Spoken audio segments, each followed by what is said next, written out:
మీ ఇంటికి నరదృష్టి అనేటువంటిది ఉందో లేదో గుర్తించడం ఎలాగా? ఇంట్లో జరిగేటువంటి సమస్యలకి కానీ, మీకొచ్చేటువంటి తలనొప్పులకి కానీ, సమస్యలకి అదే కారణం అయి ఉండొచ్చు. దానికోసం నేను 7 సింప్టమ్స్ చెప్తానండి. అవి ఉన్నాయో లేదో గమనించండి. నెంబర్ 1 ఏంటి అంటే కారణం లేకుండా ఇంట్లో గొడవలు అనేటువంటివి పెరుగుతుంటాయి. ఇంట్లో కుటుంబ సభ్యుల్లో ఎవరెవరికి కూడా ఏమీ పడదండి.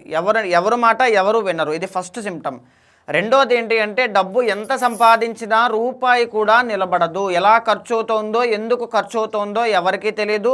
ఎవరూ దాన్ని ఆపలేరు. నెంబర్ 3 వచ్చేసి మీ ఇంట్లో తులసి మొక్క అనేటువంటిది వాడిపోవడం కానీ, పూజా మందిరంలో దీపము అనేటువంటిది తరచూ ఆరిపోవడం, కొండెక్కడం లాంటివి జరుగుతూ ఉంటాయి. నెంబర్ 4 ఏంటి అంటే ఇంట్లో ఉండేటువంటి యజమానికి కానీ, ఇంట్లో ఉండేటువంటి వాళ్ళందరికీ కానీ రాత్రి నిద్రలో కలలు భయంకరంగా రావడం, ఒకే కల మళ్ళీ మళ్ళీ రిపీటెడ్గా రావడం కనబడుతూ ఉంటుంది. నెంబర్ 5 వచ్చేసి ఇంట్లో పిల్లల దగ్గర నుంచి పెద్దవాళ్ళ దాకా అందరికీ ఒకరి తర్వాత ఒకరికి హెల్త్ ఇష్యూస్ అనేటువంటివి పెరుగుతాయండి.